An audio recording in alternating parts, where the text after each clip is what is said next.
It's an exhilaration that is unparalleled in this universe. You take off of a jump and you're literally flying. You're weightless. Even though you've got the weight of you have a 250-pound machine underneath you, there's nothing in this world holding you back at that moment. Motocross racing is part of Veronika's DNA. It's a passion that was in my blood far before I ever threw my leg over a bike. My dad raced, I raced, and Veronika is racing. It's in our blood, and I'm very proud of what she's done. As a competitive racer who's earned more than a few trophies, Veronika has seen her share of crashes, but nothing like what could have been a career-ending mid-air collision. All I saw was a bike flip and a body. I did not know it was her until I saw the other two bikes come out of the corner. Then I realized it was her. By the time I got there, the EMTs were there. I was in a major panic. We were going over a jump, so we were unfortunately about 20 feet off the ground when we collided midair. Both went down. I unfortunately had the greater impact from it. I broke my collarbone, my sternum, and had a pretty bad concussion. That concussion was so severe that Veronika developed a stutter, and the clavicle was so badly broken it threatened to puncture a lung. When the surgeon looked at my x-ray, he told me that the bone was so displaced that it kind of looked like an M, where one bone was resting upon my lung, and that was a very large concern for other health issues, so that it was in my best interest to have surgery as soon as possible. A few months after surgery, Veronika's clavicle fracture had still not healed. Even simple activities like walking were painful.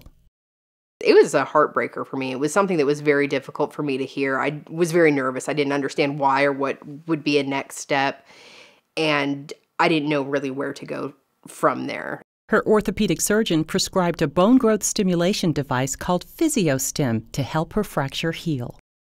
When my surgeon told me about the bone stimulator, I was very skeptical about it. I did not understand how it worked, even though he had described it to me, and I didn't understand how something like this could produce results.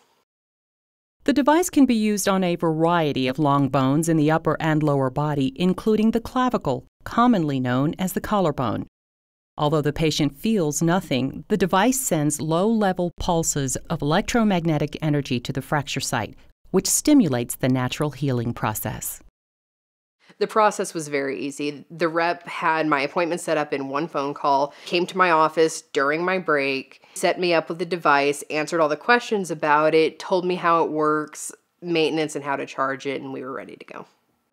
Commonly, the device is prescribed to be worn 3 hours per day, and patients may be able to maintain normal activities as advised by their physician. It worked faster than my surgeon had anticipated, so I was able to get back on my motorcycle and get back to life as soon as possible. After using PhysioStim daily as prescribed, Veronika's fracture is healed. Best of all, she's back competing at the sport she loves. I'm at the stage where I'm getting good again. My confidence is coming back. I'm really enjoying going riding every time I go out. And so right now, I'd say the comeback's looking pretty good. It makes me feel very, very good as a father. Scared? Yes. But at least she loves the sport. When I'm on the track now, I can ride with confidence again. I can ride with passion again because I'm not concerned. I feel alive again. And that is something that is awe-inspiring to me. That is the stuff that dreams are made of. To learn more about PhysioStim, visit www.bonestimulation.com to access these resources. The Orthofix PhysioStim device featured in this video is indicated for the treatment of an established non-union acquired secondary to trauma, excluding vertebrae and all flat bones, where the width of the non-union defect is less than 1/2 of the width of the bone to be treated. A non-union is considered to be established when the fracture site shows no visibly progressive signs of healing. Use of this device is contraindicated where the individual has synovial pseudoarthrosis. Demand-type pacemaker operation may be adversely affected by exposure to pulsed electromagnetic fields.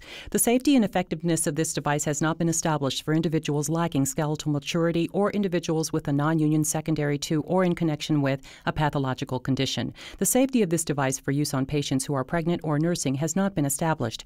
Rare instances of reversible minor discomfort have been reported. Full prescribing information can be found in product labeling on our patient education website, www.bonestimulation.com, or by calling Patient Services at 1-800-535-4492.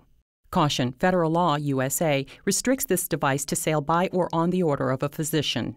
Not everyone responds to bone stimulation in the same way, and patient experiences may vary. To understand the benefits and risks, please discuss them with your doctor. A prescription is required. All product and company names are trademarks or registered trademarks of their respective holders. Use of them does not imply any affiliation with or endorsement by them. This video contains information about bone stimulation therapy that is approved for use in the United States and is intended to be viewed by residents of the United States. This video is intended to be viewed in context of YouTube.com, Vimeo.com, or an Orthofix website. Orthofix is not responsible for the context in which it is shared.